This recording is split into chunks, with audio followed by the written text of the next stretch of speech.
안녕하세요. 한재훈입니다. 한국전통서당문화진흥회에서 진행하는 논어 강의 안현 제12편 세 번째 강의를 시작하겠습니다. 오늘은 5장부터 보실 텐데요. 지난번 3장, 4장에서도 사마우 이야기가 계속해서 나왔었는데 이 5장도 사마우의 이야기입니다.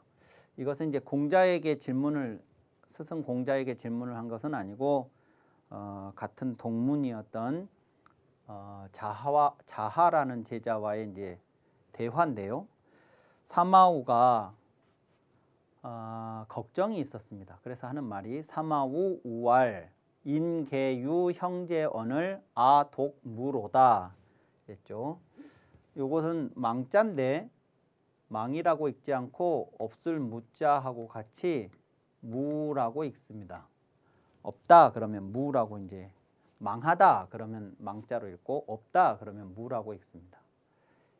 사마우가 우왈 근심하며 말했습니다. 지난번에 공자가 군자는 어떤 사람이냐고 사마우가 질문을 했을 때 군자는 부루불구다 이렇게 이야기를 했었죠. 근심하지 않고 두려워하지 않는다. 그러니까 내가 내 자신한테 당당하면 그러면 뭘 걱정하고 근심하겠냐. 그리고 어차피 내가 걱정하고 근심한다고 해서 안 되는 문제들 그런 거는 근심해봐야 어쩔 수 없는 것이고 내가 이제 걱정을 해야 되는 거는 내가 내 자신에게 문제가 있을 때인데 근데 내가 내 자신을 내 안으로 살펴보았을 때 문제가 없고 당당하다면 뭘 걱정하고 두려워하겠느냐 이제 이런 얘기를 했는데 그에 이어서 이제 5장의 이야기는 사마우가 근심을 하며 얘기를 하는 거예요. 그게 뭐냐면 인계유 형제언을 동무로다. 사람은 모두 형제가 있는데 남들은 모두 형제가 있는데 독무로다. 나만 홀로 없도다. 이렇게 했습니다. 이거는 원래 사마우가 형제가 없는 게 아니고요. 사마우의 형이 있는데 그 사람이 누구냐면 상퇴라는 사람이에요.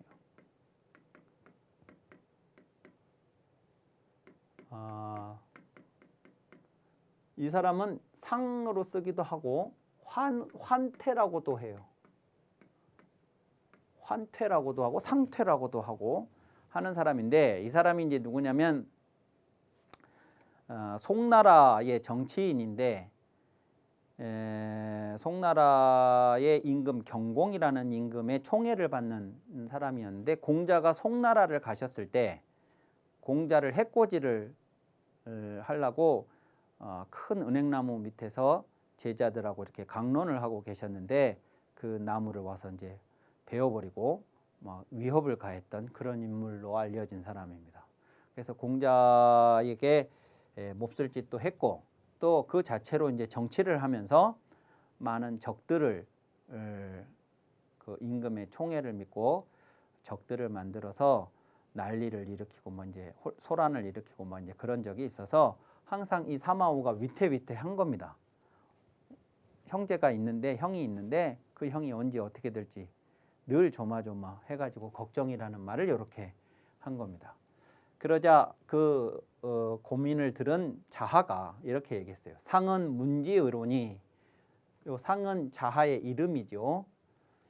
나는 문지의로니 들으니 사생이 유명이요 부귀제천이라 호라 이랬습니다. 그러니까 나는 들으니라고 할 때 저 들은 내용이 이제 요 얘기인데 누구한테서 이 얘기를 들었느냐? 그러면 누구한테서라는 말은 없지만 이제 공자에게 스승인 공자에게 들었을 거라고 우리가 이제 추측할 수가 있죠. 반드시 그렇다고 장담을 할 수는 없지만 그래서 이 괄호 안에 있는 이 내용이 명심보감이라는 책에도 나오는데 그때는 자왈이라고 나옵니다. 공자가 말씀하신 것으로. 내용은 뭐냐면 사생유명이요 부귀제천이라. 죽고 사는 것이 명이 있고 죽고 사는 것이 명이 있다. 그러니까 죽고 태어날 때 태어나고 죽을 때 죽고 하는 것이 인간의 의지대로 되는 것이 아니고 명이 있다. 이런 말인데 그 명이 있다라는 요 명이라는 것이 운명이다. 정해진 운명이 있다. 이런 말도 되는데요. 근데 그 명자는 운명이라기보다 그러니까 어딘가에 정해져 있는 고정된 어떤 것이라기보다 명은 명령 명자입니다. 명자 자체가. 명의 주체가 누구냐? 하늘이에요. 요 뒤에도 하늘이 나옵니다만 하늘이에요. 그러니까 세상에 존재하는 모든 것들, 사람이든 동물이든 식물이든 세상에 존재하는 모든 것들이 태어나고 죽고 태어나고 죽고 해요. 근데 이것들이 지금 이런 이야기 속에서는 어떻게 바라보고 있느냐? 그러면 이것들이 그냥 아무렇게나 우연히 태어나고 죽는 게 아니고 다 이 세상에 이것들이 태어날 때는 각각 모두가 다 하늘로부터 부여받은 이 땅에 태어나서 해야 할 일들이 주어져 있다고 보는 거예요. 너는 가서 이렇게 해라. 이게 명이죠. 그러니까 너는 그것을 하려고 그러면 살 시간이 1년이면 되겠다. 몇 달이면 되겠다. 하루살이라면 하루면 되겠다. 인간이라면 몇십 년이면 되겠는데 그 인간 중에서도 어떤 사람들은 30-40년 살다가 가는 거고 아니면 어떤 사람은 막 60-70년, 70-80년을 살 수도 있고 100년을 살 수도 있고 이게 이제 각각 이 세상에 존재하는 이유들이죠. 그 존재하는 이유에 따라서 존재하는 시간이 정해져 있고 그 시간에 맞게 하늘이 명을 해주는 거예요. 이게 그 명이에요. 그러니까 그 명대로 우리는 명에 따라서 태어나서 명에 따라서 살다가 명에 따라서 죽는 건데 만약에 내게 주어진 하늘이 명예를 했을 때 주어진 시간이 이 땅에 있어야 될 존재해야 할 시간이 72년이었다. 그런데 30대 때 죽어버렸다. 그걸 뭐라고 하냐면 비명이라고 하잖아요. 비명. 비명횡사. 그런 거예요. 이게 운명이 아니고. 그러니까 이게 인간이 명을 받는 사람이 자신의 명을 좌지우지할 수 있는 게 아니고 하늘이 주어진 명이 있으니 태어나기 싫어도 태어나는 거고 죽고 싶어도 죽지 못하는 거고 죽기 싫어도 죽어야 되면 죽는 거고 이런 말이에요. 이 말이. 또 부귀제천이니라 그랬죠. 부귀가 부하고 귀한 것도 부귀도 하늘에 달려있다. 하늘에 있다. 부귀는. 그러니까 인간이 부하냐 귀하냐 요 말은 반대로 빈천 상대말인 빈천도 마찬가지죠. 부귀 빈천. 우리 인간이 살면서 얼마만큼의 부를 소유할 것인지 얼마만큼의 지위에 올라갈 것인지도 물론 그 사람의 능력에 따르는 것도 있지만 결국은 만약에 그렇다 그러면 모든 것이 능력대로라면 부지런한 사람들은 다 부자 돼야 되고 게으른 사람들은 다 가난해야 되고 실력 있는 사람들은 다 높은 지위에 가야 되고 실력 없는 사람들은 다 낮은 지위에 있어야 되는데 그게 아니다 그거예요. 그걸 아닌 걸 보면 인간의 의지나 능력이나 그 소망에 따라서 이루어지는 게 아니고 이 하늘이라고 하는 데 달려있는 문제다. 그러니까 요것은 결국 뭐냐? 요 문제 가지고 우리가 막 걱정하고 그래 봐야 의미가 없다 그거예요. 그러니 네 형제가 넌 지금 막 혹시나 어떻게 될까 봐 걱정하는데 네가 걱정한다고 죽을 형님이 안 죽는 것도 아니고 네가 걱정 안 한다고 안 죽을 형님이 죽는 것도 아니니 그렇게 막 애달파하지 마라. 이런 이야기입니다. 그러면서 자하가 해주는 말이 이거예요. 그러면 이제 우리는 뭘 걱정을 해야 되냐? 그러면 이렇게 부귀나 사생이나 이런 문제를 가지고 걱정할 게 아니고 이런 문제를 해야 된다 하면서 하는 말이 군자가 경이 무실하며 여인공이 유래면 사해진의 개 형제아니 그랬죠. 요게 이제 조건이에요. 군자가 이러이러하면 사해 아니 모두 형제다. 사해 아니라고 하는 것은 동서남북 사해. 그러니까 중국 사람들이 중국이 있고 주변에 이제 다른 이민족들이 있고 여기 중국에서 보면 이쪽 동쪽에 바다가 있죠. 여기 남쪽에도 바다가 있다고 볼 수 있어요. 북쪽하고 서쪽은 사실 바다가 없어요. 그럼에도 불구하고 고대 중국인들은 여기가 다 바다로 둘러쳐져 있다고 생각을 했습니다. 한참을 가면 바다가 나올 거라고. 그래서 사해라고 했어요. 그래서 이 사해라는 말이 이 세상이라는 뜻이죠. 그러니까 사해 안이 이 바다 안쪽 온 세상이 다 형제니 그랬습니다. 어떻게 하면 형제냐? 그러니 군자가 하환호 무형제 형제 없음에 대해서 어찌 군자가 근심하리요? 온 세상 사람들이 다 형제인데 뭘 형제 없다는 것에 대해서 근심을 하겠냐라고 했어요. 그러면 온 세상 사람들이 다 나의 형제가 되려면 어떻게 하면 되냐? 그러면 이렇게 하면 된다는 거죠. 군자가 경이무실 공경할 경자를 지난번에도 제가 언급을 했습니다만 공경할 경자는 뭐냐? 그러면 긴장감입니다. 두려움을 수반한 긴장감. 그래서 두려워서 혹시라도 잘못될까 봐 두려워서 긴장을 하기 때문에 내가 하는 모든 행위 지난번에 중궁이인에 대해서 물었을 때 공자가 문 밖을 나가면 큰 손님을 뵙듯 백성을 부릴 때조차도 큰 제사를 받들듯 하라. 그게 공경할 경이라고 경자라고 말씀을 드렸는데 공경하면 실수가 없어요. 경이무실.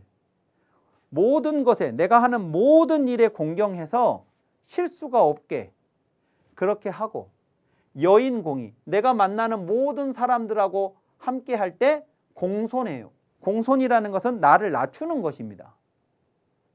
교만하지 않고 거만하지 않게 나를 낮추어서 예를 갖추는 거. 근데 그 공손이라는 것이 비굴해지면 안 되니까 지나친 공손은 과공. 지나친 공손은 예가 아니다 이런 말이 있죠. 과공은 비례라.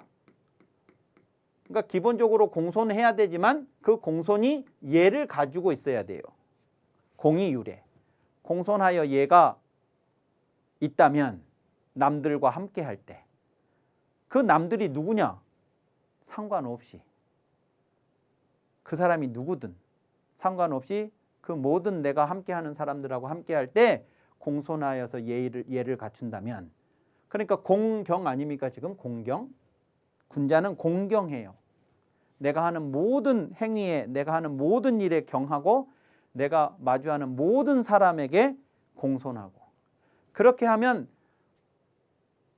사해 안이 모두 내 형제 나를 싫다할 사람이 없을 거다 그 말이에요. 온 세상에 나를 싫다고 할 사람이 없고 나하고 형제처럼 다들 지내게 될 테니 군자는 그런 사람인데 군자가 형제 없음을 뭘 걱정을 하느냐라고 이야기를 하면서 마음을 크게 가져라 이렇게 자하가 아주 멋진 이야기를 했습니다. 그런데 이제 이 내용은 이제 여기서 끝나는데 그런데 이제 이 이야기를 보는 후대 학자들이 자하의 말이 멋있기는 한데 과하다. 그러면서 이제 이 문제가 사해안이 다 내 형제와 같고 내 편이 되어주고 나와 함께 하려고 할 것이라고 하는 이 문제가 실제 내 형제가 없는 것을 상쇄시켜 줄 수 있냐? 그건 다른 문제라는 거예요.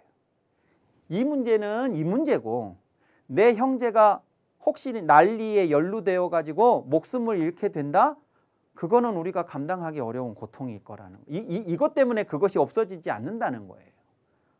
근데 이거를 그냥 섞어 가지고 이렇게 이야기를 하는 것은 정합적이지가 못하다. 논리적으로. 이제 그런 부분도 하나 지적을 했고 또 하나 지적했던 게 뭐냐 그러면 자하는 실제 어떤 일이 있었냐 그러면 공자도 아드님이 먼저 세상을 떠났죠? 안현도 아버지보다 먼저 세상을 떠났죠? 그처럼 그 당시에는 자식이 아버지보다 부모보다 먼저 세상을 떠난 일들이 많았어요. 그래서 자하 아들도 자하보다 먼저 세상을 떠났습니다. 그랬는데 이 자하가, 이 말을 하고 있는 자하가 웃을 일은 아닌데 너무 많이 울어서 슬퍼가지고 실명을 할 정도였어요. 그러니까 이렇게 만약에 자하가 자기 자신이 얘기한 것처럼 이랬으면 자식 없는 걸 뭘 걱정하냐 이렇게 해야 될 거 아닙니까? 그게 안 되는 거라고요. 온 세상 자식이 다 내 자식 같다 이 말하고 내 자식이 실제로 나보다 일찍 죽었을 때 내가 느끼는 그 감정은 다른 감정이에요. 근데 그걸 여기다 가져와 가지고 걱정하지 마라, 자식 죽었다고 뭐 그렇게 걱정하냐, 이렇게 말이 되냐 그 말이에요. 그런 비판이 있었다는 것도 하나 아울러서 기억하시면 좋겠습니다. 자, 자장의 이야기를 하나 보시죠. 6장입니다. 자장이 문명한데, 자장이 밝음에 대해서 질문을 했습니다. 밝음,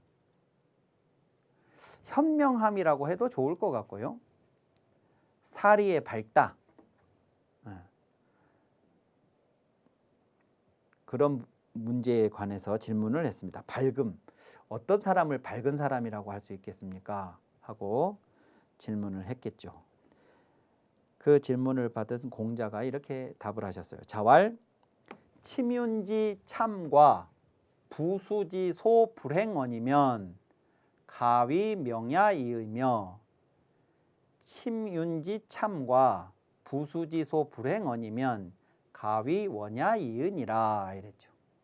자, 자장은 명에 대해서만 질문을 했는데요.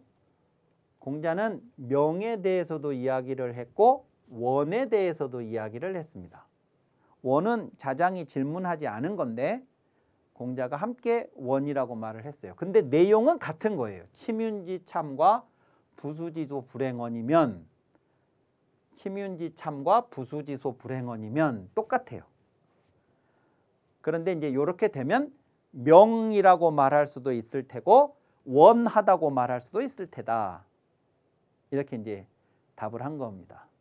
그러니까 이제 명하고 원이라는 게 같이 간다는 것을 일단 알 수가 있는데, 말하자면 명자의 반대가 암이다, 어둡다, 사리에 어둡고 판단력이 흐리고 뭐 이런 거하고 가까울 근,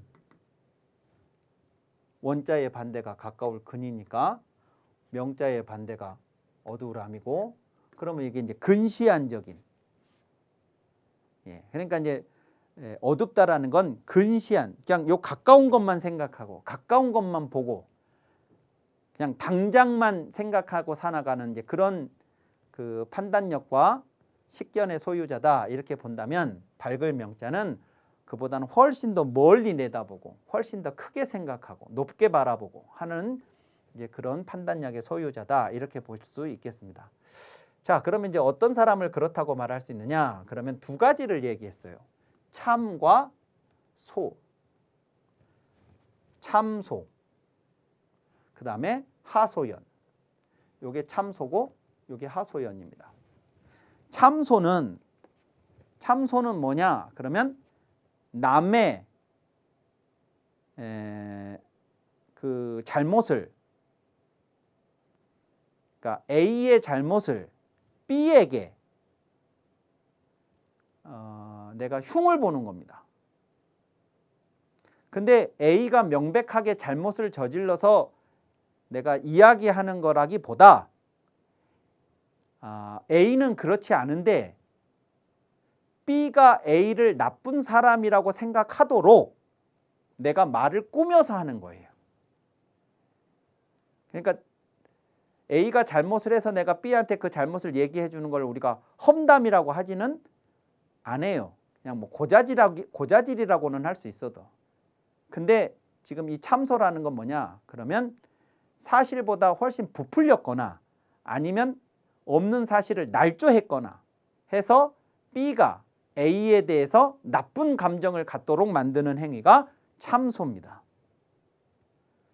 하소연은 뭐냐? 그러면 내가 나의 딱한 처지를 상대방한테 호소하는 거예요. 그게 하소연이에요. 내 사정을 이해하고 도와달라라고 호소하는 것이 하소연이다. 이렇게 보시면 되는데, 자, 그러면 이 참소는 A에 대해서 B가 나쁜 감정을 갖게 만들려고 내가 일부러 말을 꾸며서 지금 하는 거라고 그랬잖아요. 그러면 B가 A에 대해서 나쁘게 생각을 하게 하려고 그러면, 애당초 나쁜 생각을 하고 있었으면 그럴 필요가 없을 텐데, B는 A에게 나쁜 생각을 가지고 있지 않아요. 그런데 내가 이 B에게 나쁜 생각을 하도록 이제 만들려고 하는 거죠. 그러면 느닷없이 찾아가 가지고 A는 나쁜 놈이라고 내가 하면 B가 A는 그런 애가 아닌데 왜 쟤가 저러지? 라고 오히려 나를 의심할 수가 있어요. 괜히 A를 욕을 하고 막 내가 그러면 험담을 하고. 그러니까 어떻게 해야 되냐? 그러면 B에게 드러나지 않도록 야금야금 A를 못된 놈이라는 생각을 갖도록 만들어야 돼요. 그것이 침윤지 참이에요. 이 침윤이라는 게 점점 적셔져 가는 거예요. 그러니까 뭐 수건이나 옷이나 이런 것들을 물에 얼른 넣었다가 얼른 빼면 물이 다 젖지 않아요. 살살 젖어서 천천히 스며들도록 해야죠. 그게 침윤이에요. 침윤. 그러니까 침윤하는, 점점 젖어드는, 서서히 젖어드는 은근한 참소. 누군가가, 내가 이제 B라면 누군가가 나에게 A에 대해서 그런 참소를 했을 때 그렇게 천천히 내게 나쁜 인상을 갖도록 스며들도록 그런 참소를 했을 때 내가 거기에 넘어가지 않는다. 그것이 나한테 행해지지 않는다면, 나한테 전혀 효과를 발휘하지 않는다면, 그러면 나는 현명한 밝은 사람이라고 할 수 있다. 지금 그 얘기입니다. 두 번째는 부수지소. 나의 딱한 처지를 상대방한테 막 하소연하는 거예요. 나 큰일 났다고, 도와달라고. 그럴 때는 어떻게 해야 되느냐? 그러면 내가 만날 때마다 천천히 나 어렵다고 천천히 스며들듯이 그렇게 해가지고는 상대방이 쟤는 만날 때마다 저런 소리 한다고 짜증내요. 그런 하소연이 먹히려면 어떻게 해야 되냐? 느닷없이 해야 됩니다. 나 큰일 났다고. 나 지금 막 큰일 났는데 도와달라고. 막 이렇게 해가지고 상대방이 차근차근 판단할 수 없게 만들어야 이 사람이 넘어가요. 하소연을 할 때는 막 급하게 해야 됩니다. 그게 부수지소인데, 이 부수가 뭐냐면 피부로 수용하는 하소연이에요. 그냥 몸에 와 닿는, 피부로 막 즉각적으로 와 닿는 그런 하소연. 이것은 피부에 와 닿는 절박한 하소연. 인데 그런 하소연을 내가 받았을 때도 내가 넘어가지 않는다면, 내게 그것이 행해지지 않는다면, 힘을 발휘하지 못한다면, 그런 사람은 밝은 사람이라고 할 수 있다. 그러니까 밝은 사람은 남들에 대한 참소가 서서히 나에게 스며들더라도 거기에 넘어가지 않는 사람. 또 천천히 차근차근 판단하지 못하도록 다급하게 절박하게 나한테 하소연을 하더라도 거기에 넘어가지 않는 사람. 그런 사람을 현명한 사람이라고 할 수 있다. 그러니까 이제 핵심은 뭐냐? 천천히 절박하게 그런 표현에 있는 게 아니고, 그게 아니고 밝은 사람은 어떤 사람이냐 그러면 상대방이 나한테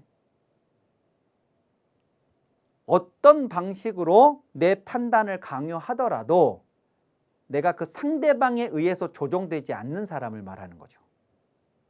서서히 드며드는 참소는 그런 방식으로 나를 조종하려고 한 거였고, 다급하게 오는 하소연도 나를 조종하려고 하는 거였잖아요. 내 판단을 흐려서. 근데 외부의 어떠한 방식에도 내가 내 판단력이 흔들리지 않고 내 판단은 내가 할 수 있는 판단력을 가진 사람, 그 사람이 밝은 사람이다. 그리고 그 사람이 멀리 내다보는 사람이다 라고 공자가 이야기를 하고 있는 장면입니다. 자, 오늘 강의는 여기까지 마치도록 하겠습니다. 감사합니다.